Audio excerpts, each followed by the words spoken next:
Hello and welcome to ChatDPS, where this week we're not going to be discussing football, but there are a few big lessons to be learned from the beautiful game. We do want to start off with combining a couple of different stories around junior solicitors, how they've been managed, and the big four consultancies.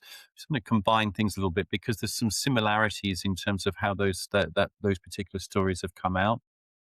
We're going to talk about the zero-day exploit recently for on-prem exchange. And finally, we're going to pick up on some new cars and what they're doing for you or to you, depending upon which way you look at it.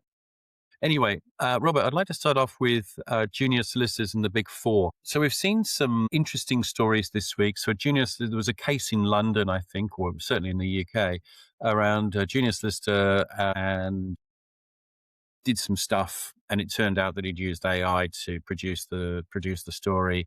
Nobody in the hierarchy had picked up on it. Judge picked up on something and said, "Hold on a minute, this doesn't look right." And you take the story from there, mate. Yeah, yeah. So, I mean, we've seen a few stories, I think, and you've touched on Big Four consultancies. So this is Yeah, across professional services, and this is not the first law firm that's been called out. I think there's been a number of examples reported over the last couple of years since LLMs have been available. But this one, I mean, it's good to talk about just to kind of as a warning, because it's just so embarrassing for the law firm. So basically, the junior who wasn't named to kind of protect their identity, reputation, given that they are junior, they put together some advice, a letter that went to the court. It was in relation to, I think, some insolvency matter. They used a LLM to help put that together. And, you know, as you're probably aware, the normal hierarchy within a law firm, and it'll be the same within other professional services organizations. You've got a junior. They tend to do a lot of the initial work, the research. They put together a first draft. They then send that to a senior associate. They polish that. Get that ready to send off, and then they would either have a chat to their partner before sending that off to court, either just to let them know that's going, or perhaps they get the partner to do a final review. So that's the sort of general hierarchy. Anyway, this letter goes out off to federal court. The judge looks at it, or off to a court, and the judge looks at it and looks at some of the references. They know some of the parts of legislation that's been referenced in this letter very well. They went, oh, doesn't ring a bell. They had a look at it. It was complete nonsense. So they wrote back to the law firm and said, "Can you please explain?" So they had a second chance, and same thing happened again. Response was drafted, didn't address the issues, went back to the court. And the judge then decided, given that the second response also failed to explain what they were going on about, but to actually hold a hearing and then call the senior associate, the partner, and a couple of other partners from the law firm to explain themselves. So incredibly embarrassing. So yeah, it turns out that I mean it's a breakdown on a few things. One, just the standard hierarchy and the standard process of sending out advice, but then the use of AI. So clearly it wasn't communicated between the junior, the senior associate, the partner, that the AI had been used in putting this together, and clearly the guardrails were not working either. So I mean, they must be using models for certain things within the law firm. But the guardrails of ordinary checking these things just failed. And they'd actually brought in an innovation partner who said, "Oh yeah, we need to make changes to our AI guardrails within the law firm." Which so it's just embarrassing all the way around to get called out like yeah, that. And like I say, it's and it goes to the integrity of the organization. It harms the reputation of that particular law firm and lawyers in general who are using yeah. LLMs in this way. And then more broadly, we can bring in EY, Deloitte, and some of the other reported cases that have come out recently. Yeah, I mean, I think the thing with the big four consultants was the fact that the CEOs resigned, and there was some of the sort of like significant body that resigned as well. But this is sort of like drawing itself back through to ethics and values and all the other bits and pieces. So, I mean, we've heard about the bit of turd polishing that's been going on around how that's going to be working and how that's operating. But values must be lived, not simply printed into put into a frame and then hung on the wall. We've got to actually do something about it. So I mean, is it the fact that we're actually just getting lazy? Are we just sort of like underproductive? Are we, sort of what the heck is going on here? Are we just allowing people to do what they want because, that's what the technology is allowing us to do? It just sounds to me like the values are being lost here somewhere Yeah. in organizations. I don't know whether that's fair. But yeah, look, critical thinking's being lost. Massive failure of governance and oversight within the law firm at all levels. Yeah. And what was quite interesting is that the conversation that the junior lawyer put into the LLM was actually then put before the court, and the LLM actually came back and said, you should check this, you should check these references, and the junior apparently failed to do so. And obviously the senior associate and the partner didn't check things either. But basically, the fact that you could call it laziness. I don't know what you want to call it, but the fact that the LLM actually pointed that out just showed that whatever thinking was completely switched off. And again, that's another level of embarrassment there. Critical thinking, Adam Green. I mean, when it comes back down to this, I mean, I've seen you in action before now. I mean, critical thinking is kind of especially top note in terms of, this is kind of like really important, isn't it? I mean, when you start talking about technical problems, when you start talking about, and then your frameworks around your ethics and your guidelines and your values and all the other bits and pieces, you've got to be able to come back to the table with something, surely. Yeah, you do. And there's, not to take it too far down the wrong path, but there's been studies that have shown that there's a degradation of the hippocampus because we're not using critical thinking the way that we used to because of the use of AI. But if we change AI to Power Drill, you think about Power Drill's a really handy tool if you know how to use it.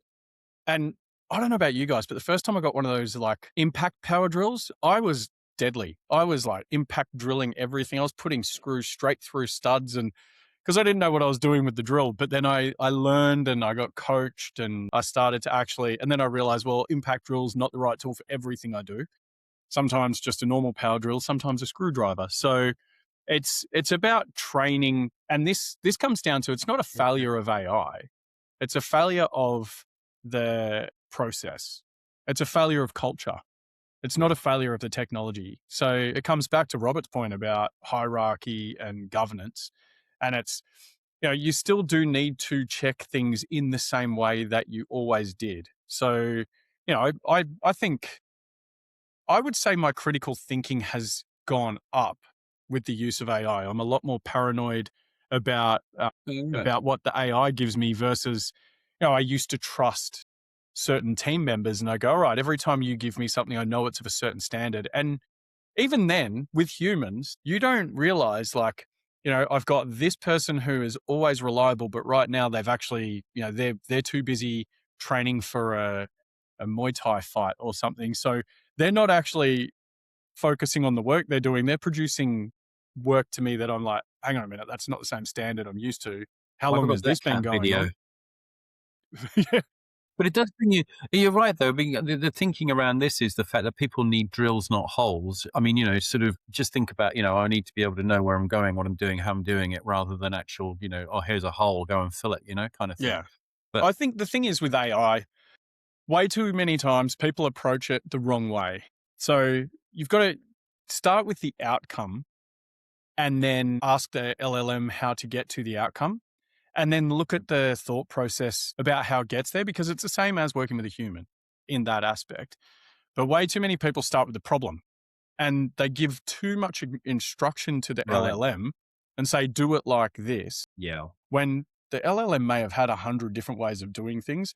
But this is a little bit of a Groundhog Day thing. I'm pretty sure we've spoken about very similar yeah, things to this in previous yeah, podcasts. Like it's yeah. becoming, I hope we don't get like we have with cyber, where like cyber breaches, where we've got a bit of breach fatigue. Hopefully we don't get AI slop fatigue and start to actually just accept it, Yeah, because it's I, getting I messy. But the thing is, I mean, obviously, what we're actually learning is that some people need to have it drawn to their attention. Now, then, Yes. on that note, on that very note, we're just going to move on slightly, bit left field, but anyway, let's move into cyber news. Now, then, a couple of weeks back, I seem to remember that you were talking about a zero-day exploit in on-prem Exchange. Yes. Now, then, nothing seems to have happened. Is that a fair call, or Yeah. So I zero don't, day, I don't remember the zero exact action? CVE number this time, but it was Yeah, the one that affects on-prem Exchange 2016, 2019, and active subscription, or whatever Microsoft calls that. right. So that was May the 14th that was released in the Patch Tuesday update from Microsoft. If anyone recalls us going, it's not a record, but it's pretty close, with it was Yeah, like I remember that. 128 or something like Yeah. that. Yeah. So, and at the same time, there were 3 critical vulnerabilities on Defender, one of which was patched, 2 of which were still exploited in the wild. They've since been closed, but this Exchange vulnerability is still this 0 day is still actively exploitable in the wild. Call out for everyone is to pay attention to your Microsoft Exchange and put your virtual patching around it until they come out with the actual patch, because we're waiting on a vendor patch for this one. Yeah, I mean, you can't do anything until Microsoft actually come out with something. I mean, so Microsoft, get your act into gear, I think is the message, is it not? Yeah, it's Microsoft get your act into gear, and clients have to use their other security measures with multiple layers of defense and virtual patching in the meantime. And then we have other news in cyber. So on the 27th of May, so since we last spoke, anyone who's into cruises, as in like on the ships, Yeah. Carnival got hit, and there's 6 million people's details, which surprised me that there's 6 million people out there who are cruising with one cruise line and have accounts with that No, cruise line. I think Princess is that holding company. They even own Cunard these days, don't they? I think. Yeah, So, I mean, yeah, I'm so not it's up to date yeah, with who big. owns who in the shipping game anymore, I because it think all they got, own a lot of them. yeah, Carnival, Princess. There's all these things, and Cunard are all under one umbrella. So 6 million yeah, globally. yeah. Not such a big stretch, I don't think.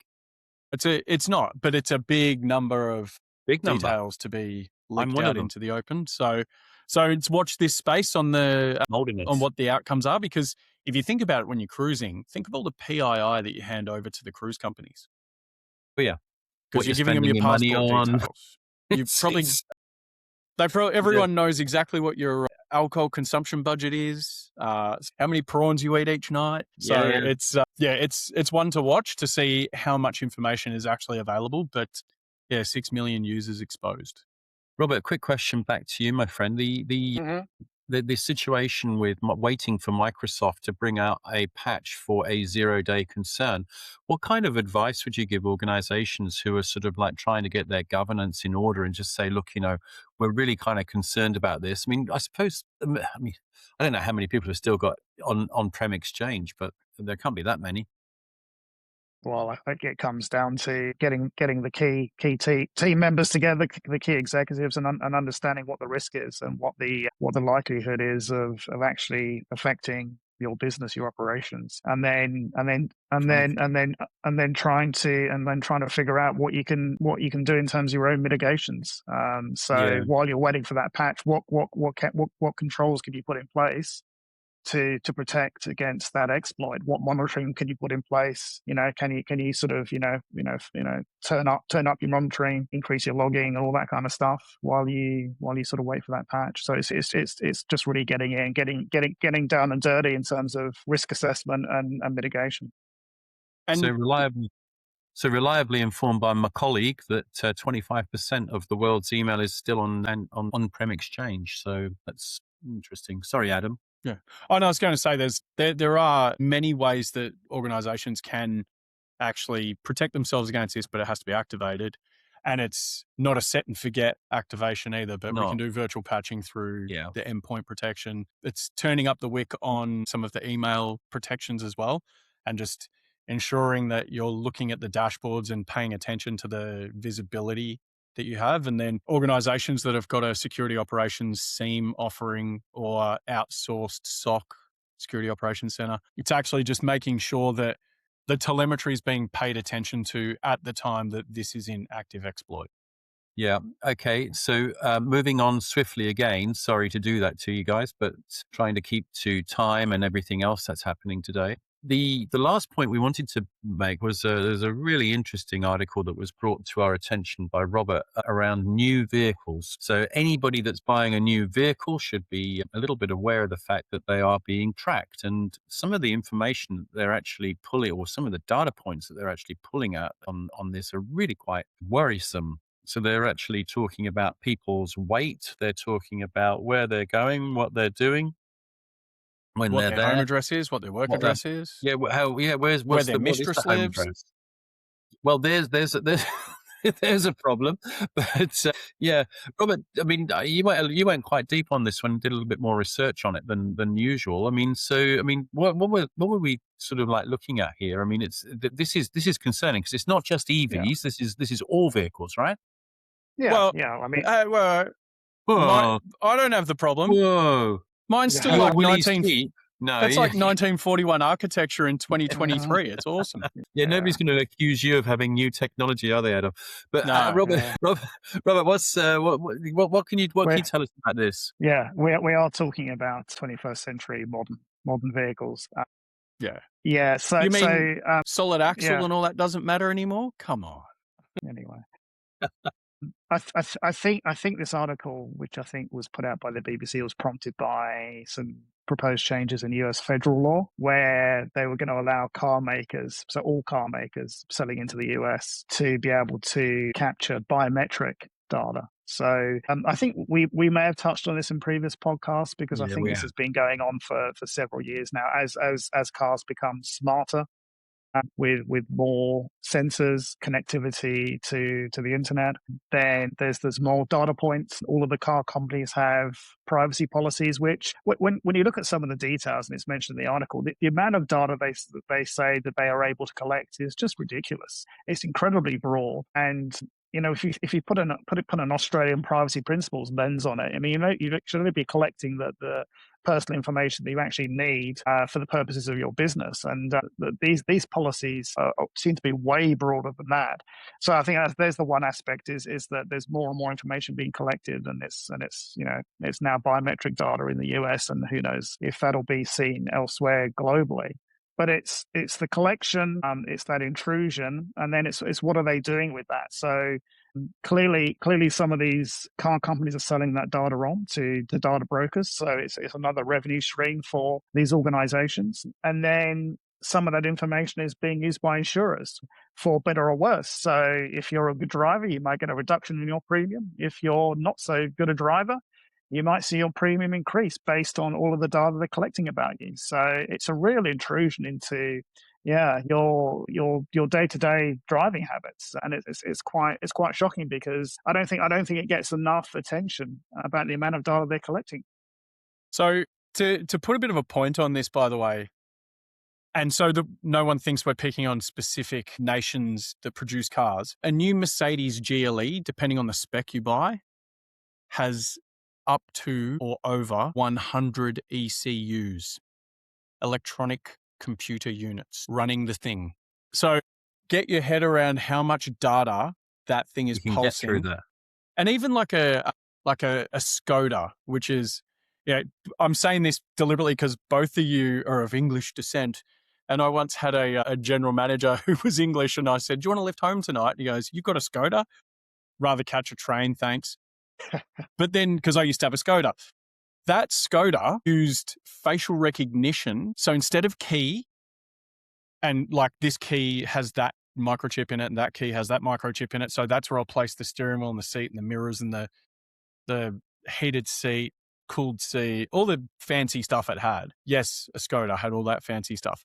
You get into it, it reads your face and it goes, "Oh, it's Adam in the car," or "It's driver B in the car."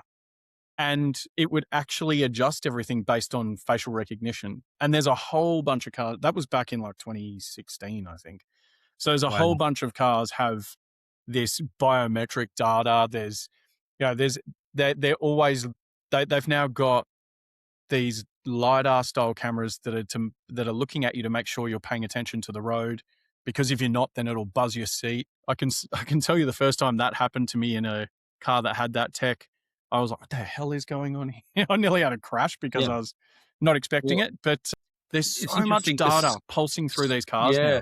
And Skoda are now owned by Volkswagen. I picked up a Volkswagen when I went to the UK recently, and obviously long, 30-odd hour trip, and, you're tired, please pull into the next services. And it was just, oh, for goodness sake, this is crazy. But to go back to your point about Skodas, the Czechoslovakian passion wagon, or the inverted skip, as we used to call it, has come a long way since Volkswagen ownership has done it. So it's quite a respectable vehicle these days by all accounts. Clever. Not that I think I'd ever buy one, but anyway, don't want to be... So of the very large number of cars I've owned, my Skoda Octavia VRS wagon is in my top 5.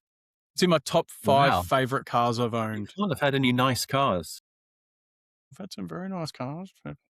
Present company excluded, or present car excluded. But yeah, the amount of tech in these cars, and like we've seen stories about the cars being, so like the Jeep Grand Cherokee back in 2012 was hacked, and that's 14 years ago. And Tesla used to be the actual car of choice to be hacked on the Trend Micro Pwn to Own competitions, and they found all different ways to hack into them. And while the car's in motion, they could open the doors and the boot or the trunk, or whatever we call it, depending on where we are. And I get so confused now with the North American language. And there's all these different platforms that have been attacked. But now here's another thing to consider with cars. Remember when we were all concerned about Huawei, or however we pronounce it, the Chinese manufacturer of routers and switches? And it's like, you cannot sell them in Australia anymore. You can't buy them in the US.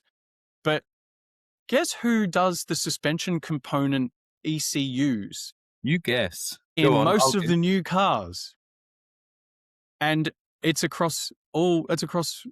Find new ways of finding the information. But over 100 data points or compute points within a vehicle sounds like an incredible amount of things. Yeah. Over 100 individual computers running the car. And if you buy a base model A-class, there's 50. Crazy, right? So data, information, and then knowledge. And, it's creating its own knowledge. And you could write books about where people are going and what people are doing and how they're doing it, I guess. Gents, one last word from each of you, please. Robert, can you start us off, please?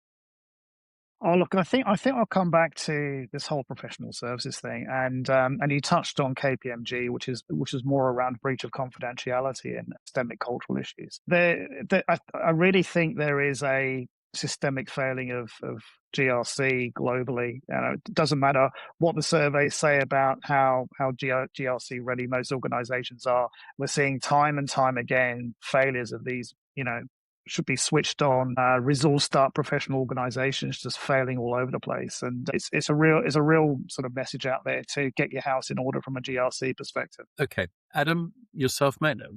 Yeah, so keeping on the professional services side, there's, and leaning into GRC, there's no longer a case of we'll get to it with AI usage policies and exclusion zones. All organizations in professional services in particular need to have an AI usage policy. And it's not a set and forget policy either. We've seen how fast things have been changing in the last 12 weeks. Like it's mind blowing. Like Claude just came out with 4.8, and apparently that's a quantum shift from where we were before. So it's get the AI usage policies bedded down and review them every quarter at least, and train people on how to actually use the stuff so that it's being used correctly. Because, as I said, a power drill is a bloody handy tool, but if you don't know how to use it, you're going to be putting bolts through studs. So get the policies in place and follow it with training. Yeah, I think I'd like to pick up, sort of somewhere in the middle of those pieces, actually. I think reminder of who we are and how we do things, what our values are, and how credible we all are in business. I mean, if that's who we are, and we're landing up in court every day because of the fact that we're not doing things the right way, we surely must know the difference between right and wrong, and we must surely sort of like revisit our critical thinking capabilities anyway. That was ChatDPS for this week. Thank you very much for joining us. Look forward to catching you again real soon. Thanks, Thank you. everyone.